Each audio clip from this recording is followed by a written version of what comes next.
Good evening and welcome to the City Council Conference of Tuesday, May 13th, 2025.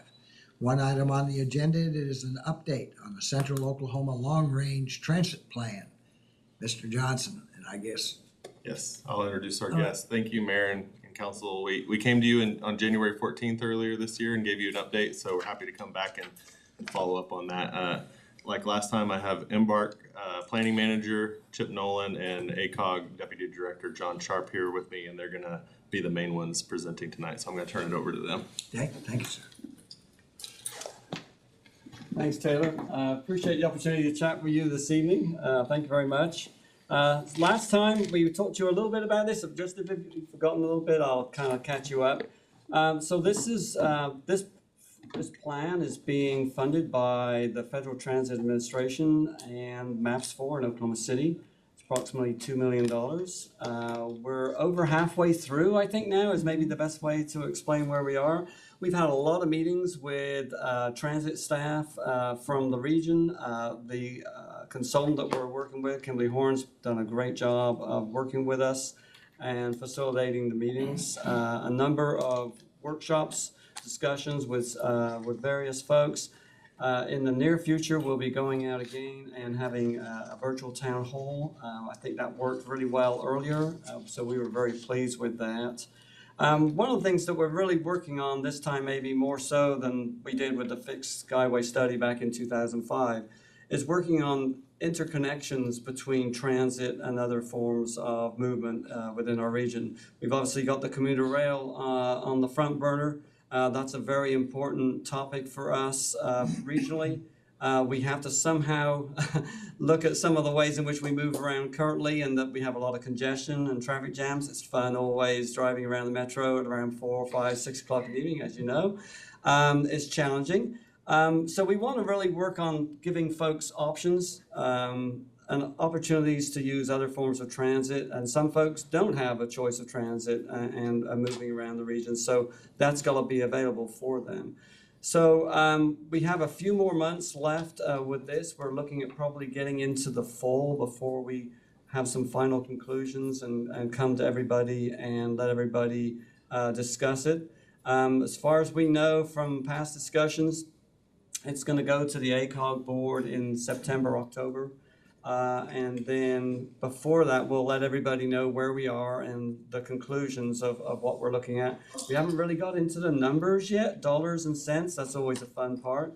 And that will be coming, obviously, over the summertime. So unless you have any questions, I'm happy to answer most of the things that you may have. But other than that, I'll hand over to Chip, and he's going to give a formal presentation on what we've been doing and where we're going next. John, did you include the RTA and... Yes, they're involved in all our teams meetings that we're having. Catherine Holmes, who's working for the RTA, she is included in the conversation. So there's a lot of back and forth between everybody involved. And we've gone to City of Norman, Oklahoma City, COPPA, and then we've also gone to Edmond and given presentations there. How did it work in Edmond? Pretty well. I think my terminology of this is as good as it gets right now, and if we don't do anything fairly soon, we're going to all regret it later. The thing with planning, and I think the same thing came up with the RTA, is we can just sit around and go as is, and that may be fine for a little while, and we can band-aid it with a few things. But unless we start planning long-term, and this is long-term, this is a 20 to 30-year plan, not next week. So none of these things are going to happen next week. But I think we have to look at it from the standpoint of in 20 or 30 years' time, unless we start planning for these things, then we can't go back and do it again. This is our one shot to really get ourselves in better shape.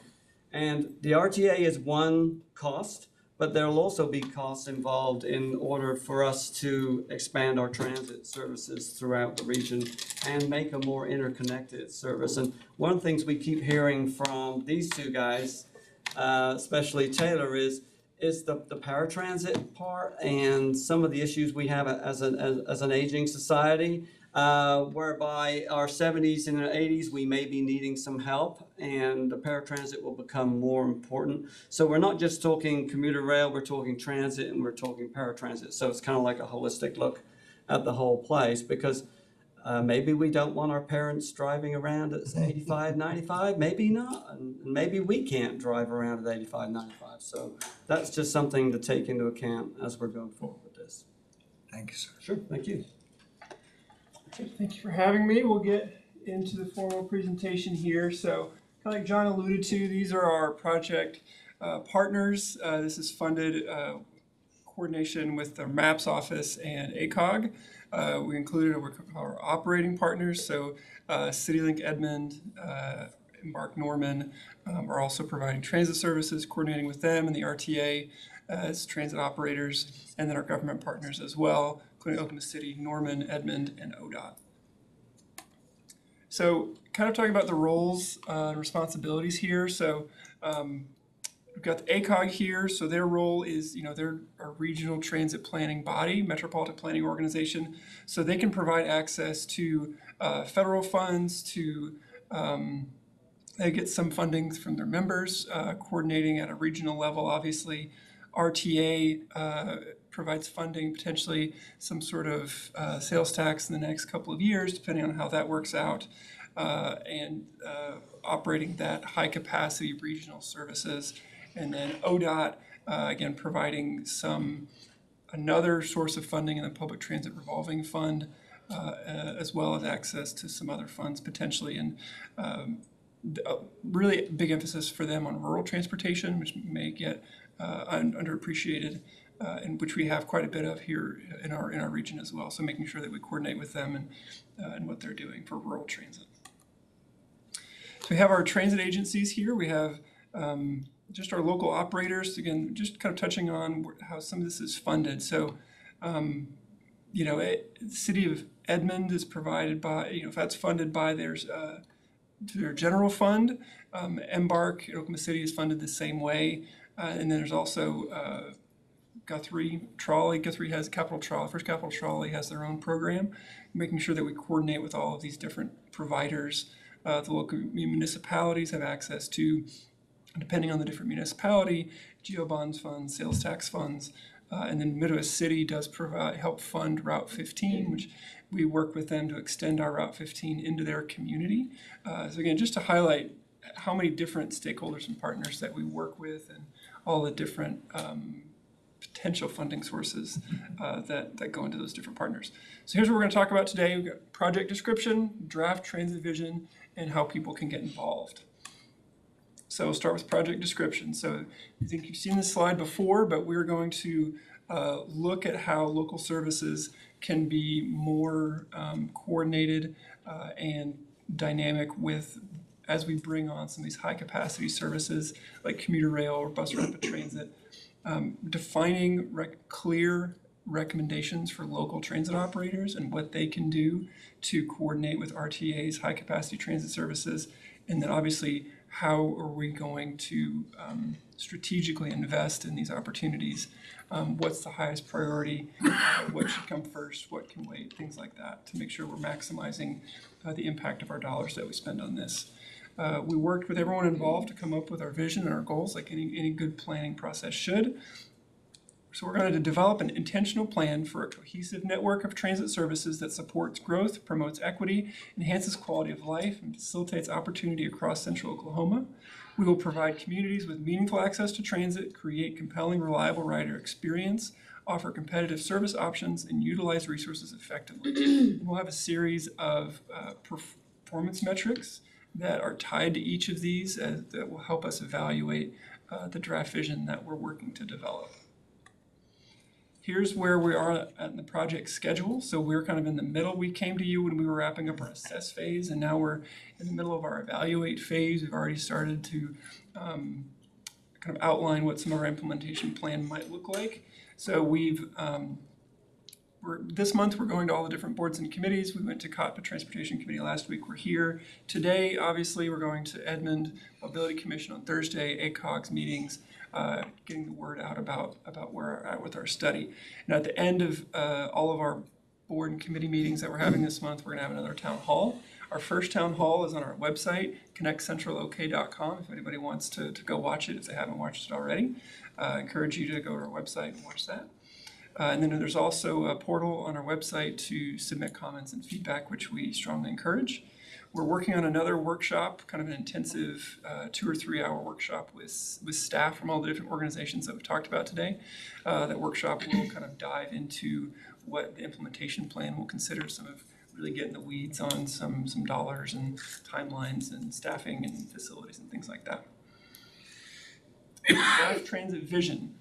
So where we're at with this plan is we're trying to come up with what do we want our transit vision to be? And then we can, once we kind of get some feedback and kind of agree on that, then we can start to back into how much is this going to cost, how many resources going to be, vehicles, operators, facilities, things like that. So here's some of the things that we're looking at as part of this plan. We want to improve service and operations of the local transit network, not just high capacity transit. We want to respond intelligently to some of these high capacity transit investments that the RTA is planning, identify important corridors in each community, maximizing potential connections, because if you're going to maximize your ridership, you're going to maximize your use of the system, those connections, those transfers between the modes, thinking about that customer experience is really, really important. And then what are some other complementary programs that we can layer on top of that in some areas that may not have the population or employment density that some other parts of town that have high capacity transit services. So why is this important? So John touched on this a little bit, but we're providing affordable options for people to access jobs and services which support your local economy. We are addressing congestion by consolidating vehicle trips, and then ultimately there's lots of areas where you just can't afford to widen a road, and this is an option or a way or a tool in the toolbox that can help delay or mitigate some widenings and some other more expensive investments. So our study area is the ACOG planning area. It's pretty big, goes all the way up from Guthrie down to Purcell and over to El Reno. We're working very closely with the agencies that currently provide transit services today: Embark Norman, CityLink Edmond, and First Capital Trolley. So this future high capacity network is already kind of pretty far along. So each of these corridors have gone through, with the exception of that dotted line, have gone through what's called an alternatives analysis. That's a formal planning process that helps you determine your mode, the route, approximately where your stations are going to go, your frequency, your service levels. So this Edmonton-Norman commuter rail line, the BRT, Bus Rapid Transit line out east to Tinker, Bus Rapid Transit line from the Adventure District down to the southwest to connect to the Amazon and OCCC, light rail to the airport, and another Bus Rapid Transit line over to the Yukon area out west. So the red lines are what the RTA has helped move along through their planning process. The blue lines are what Embark Oklahoma City have moved along in their planning process. And so these are kind of known quantities that we want to build on and kind of, how can we layer in everything else on top of this known quantity? Yes, sir. If we were interested locally in pursuing a BRT corridor, how would we go about that process? Yeah, absolutely. So that's something that we can talk about as part of this planning effort here. So what we're presenting today is a draft, and so we know that it's not perfect, and so we're looking for input like that. May be a specific corridor that you all are thinking about, and we're happy to have that conversation. Excellent. This is the perfect avenue for that. I appreciate that. I'll go ahead and make the point that I think Main Street is an excellent candidate for a BRT route.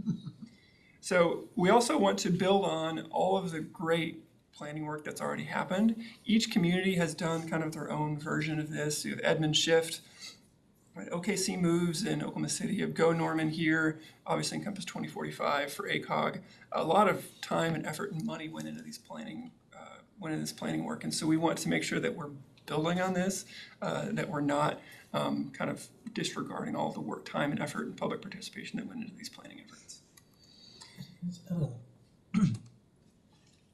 Is that a county tax in Logan County?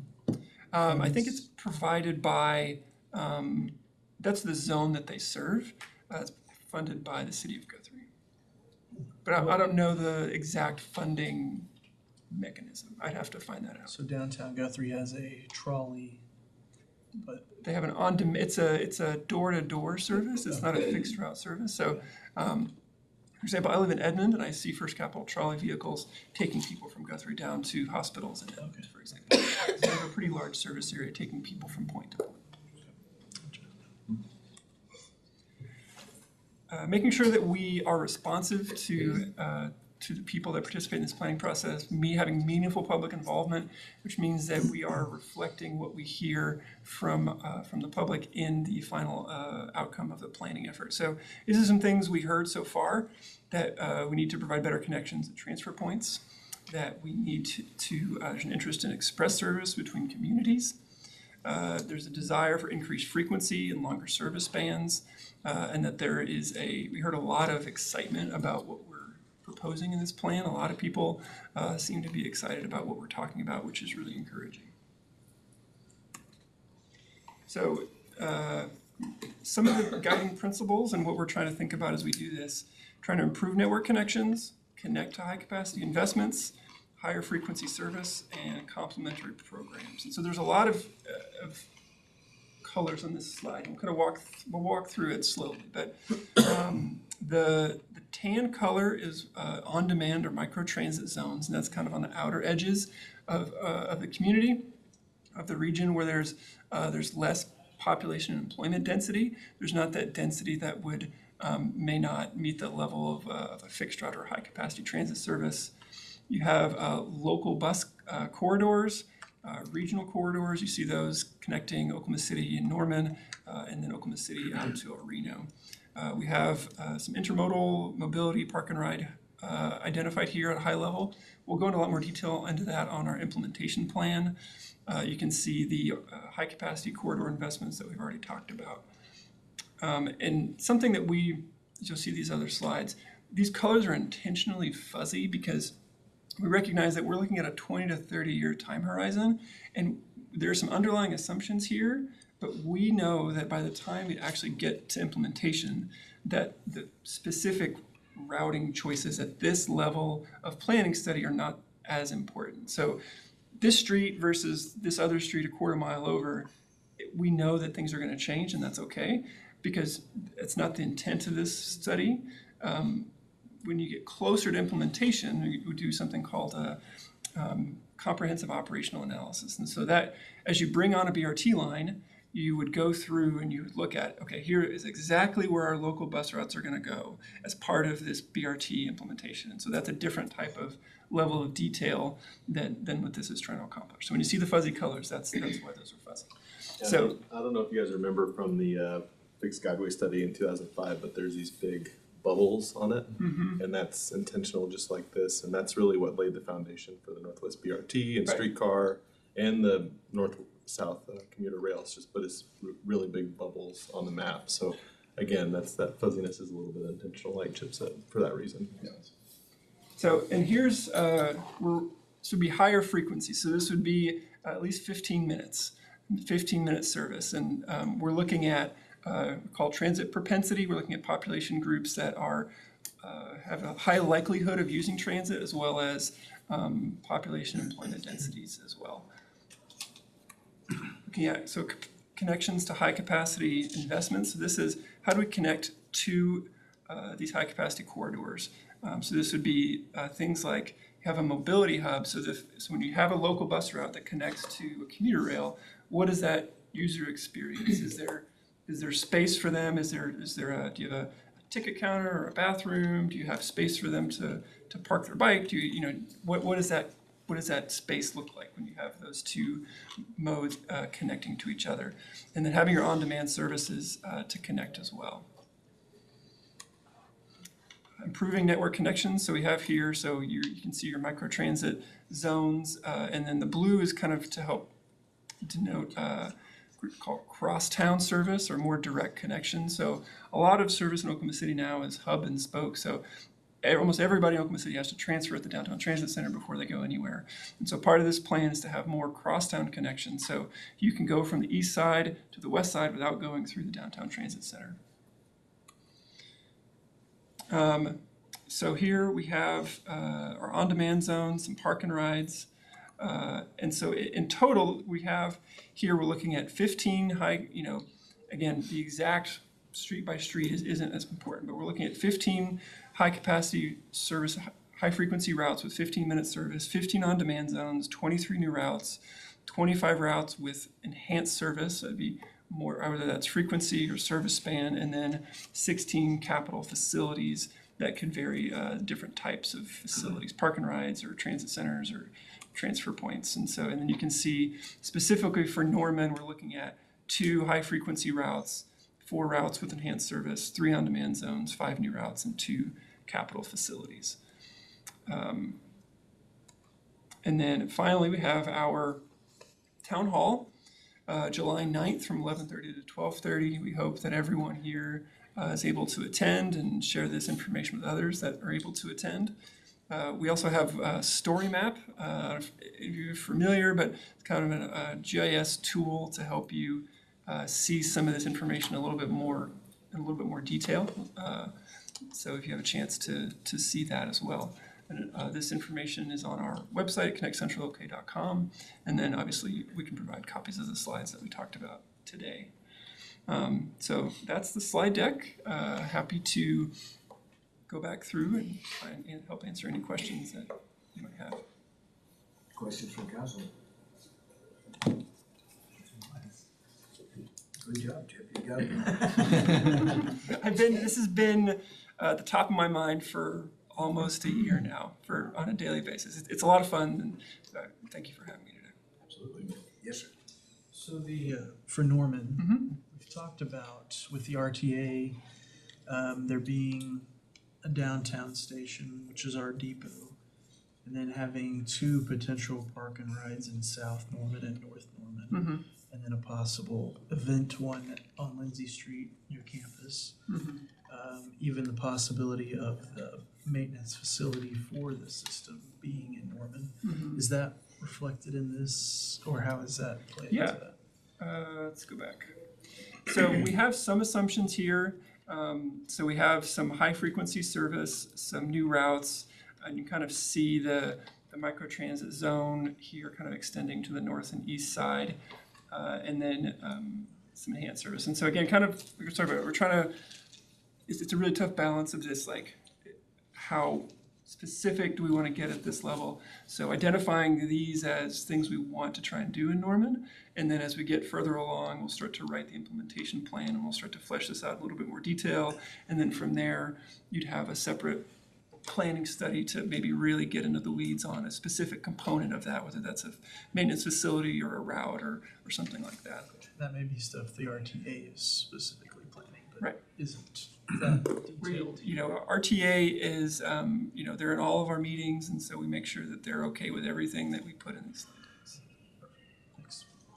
Yes, sir. Just to that point, I mean, I think if we could at a high level determine where park and rides might go, that might give us the ability to do some internal planning, because they would probably need either big surface lots or parking garages or the infrastructure to come alongside of those. You can't just do a park and ride without the park. Absolutely, and this is a good time to identify that at a high level. And there's a separate process you go through for identifying a location. So you'd have, like we know in this part of town, we want a park and ride. And so that's a kind of another level of detail down to say, then you would evaluate maybe 5 parcels and you would say, okay, here's the pluses and minuses of each of the 5 parcels. And based on our criteria of XYZ, we recommend this parcel for the park and ride. And so this planning effort is a great process to say, we want a park and ride on the north side somewhere, and then we'll figure the rest out. That's great. Thank you very much. So, to Councilmember Peacock's point, conversations about some really strategic pieces of real property. One of the things Shannon quizzed me about was, if we intend to receive federal funding in the development of this project, we have to have NEPA done prior to the acquisition of any piece of real property. So if we were to acquire the property, understanding what it was going to be used for prior to NEPA, we could jeopardize all federal dollars for the whole project. So timing's mission critical. We poked a little bit at RTA and said, we're ready to go, but here's a step we know we need to have done first. So we'll be watching closely as they go through environmental processes, so we'll know we have the green Is that light. phase one and a phase two? I think phase two is just dependent on what they I think discover that's in right. phase one. That is true. That's a great point. There are a lot of rules around, especially property acquisition, going through the NEPA and the environmental review process is very critical. Well, I know these things take years to put together, and so I think if we can begin those planning efforts on our end, I think the sooner the better. So. Yes, sir. Is there still thoughts of putting the maintenance facility down there in South Norman? I'm not sure exactly, I don't know if Taylor. Yeah, that's, I think originally it was proposed down there, but nothing's been solidified, so that's still part of the process. So like Chip said a while ago, identifying a specific location, trying to go through all the processes and make sure we do it all right. Yeah, I think that would be just fantastic economic injection into that area, creating those jobs down in this long stretch that's a lot of nothing. But there's a lot of people living on both sides of the Noble Norman border that could use something like that to find work, but then also kind of draws them up closer to where we've got some of our commercial areas.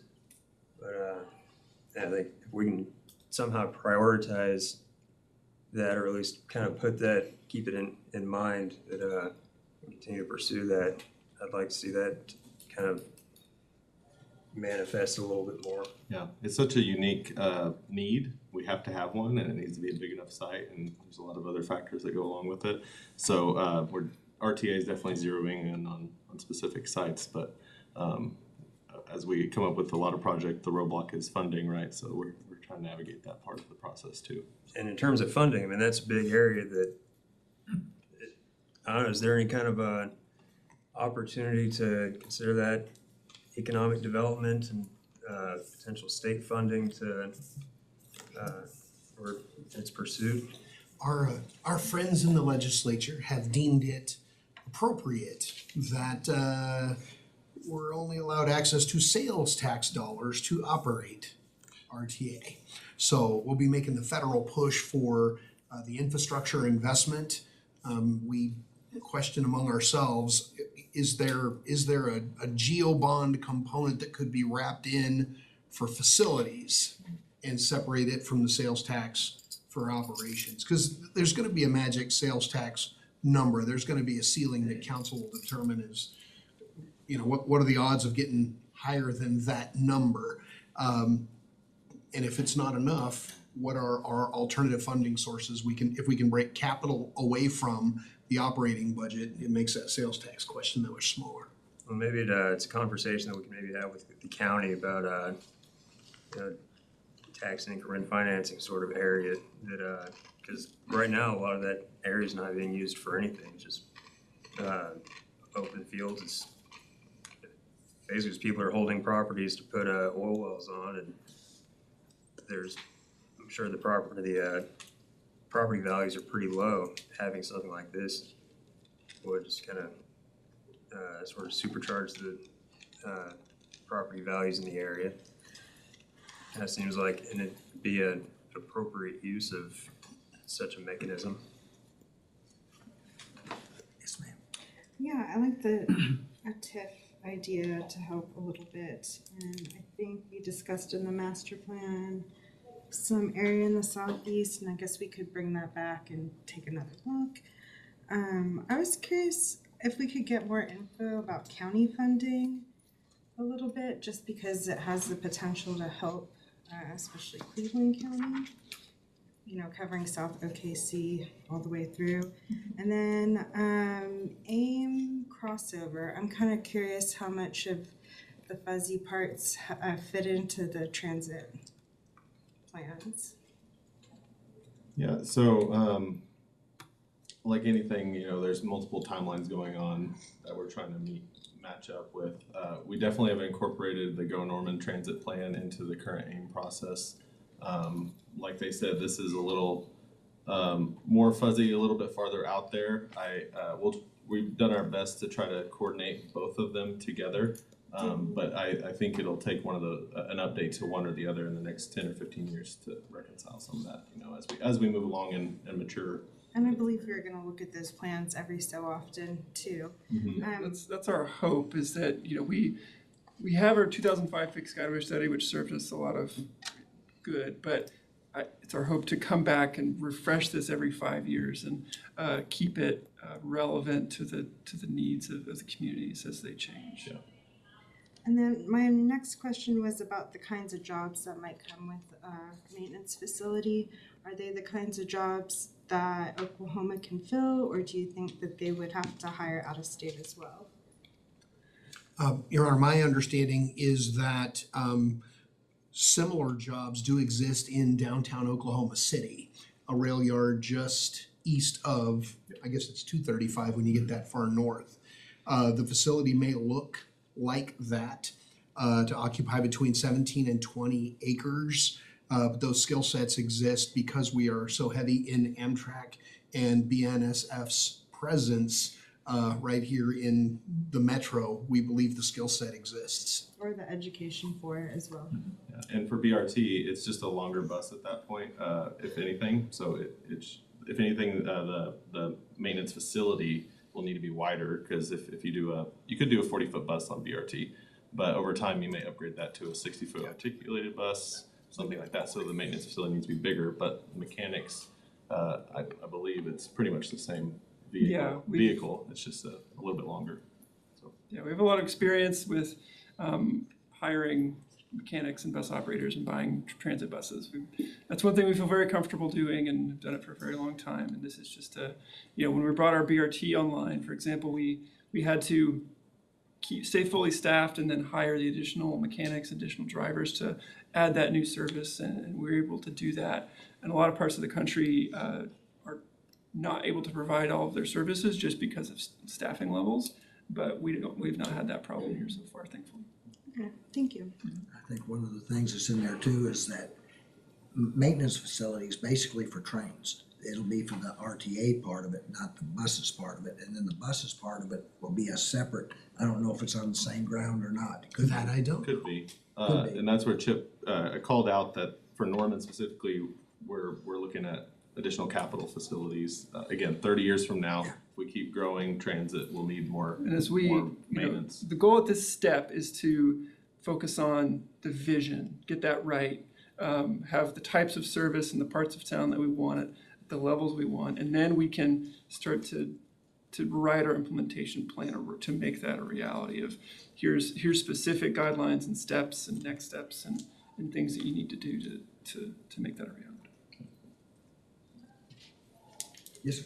So we can use tax increment financing potentially to fund part of this if need be? Our understanding is the capital infrastructure, yes, but it says sales tax. Yeah. If there is sales tax in the TIF, that is an excellent question. So, because part of the, Yeah, I'd still argue it was sales tax is what I'd go tell the legislature, but When yeah, we- we'll drill when down on we- that. when we brought up the boundaries for the 3 areas in the TIF master plan, kind of the thought process between the southeast Norman TIF was that it would capture the potential RTA maintenance facility.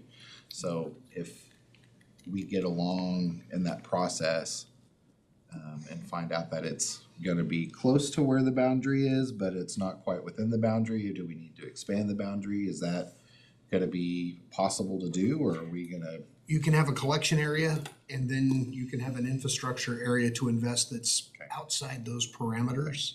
So depending on where the opportunity zone or enterprise zone go, that Which may I be a think the limiting enterprise factor. zone kind of overlap anyway, so, okay. You add in the opportunity for transit-oriented development along those corridors. You can see an awful lot of big cities with an awful lot of high density right up against those tracks. That's the amenity they're looking for. So the opportunity to go from vacant land to multi-story exists because Well, of. and if the maintenance hub itself is a potential park and ride, that brings even more to it, so. Metering. We'll find that out. All right. Well, thank you very much for an excellent presentation. Thank you. Thank you. we are adjourned until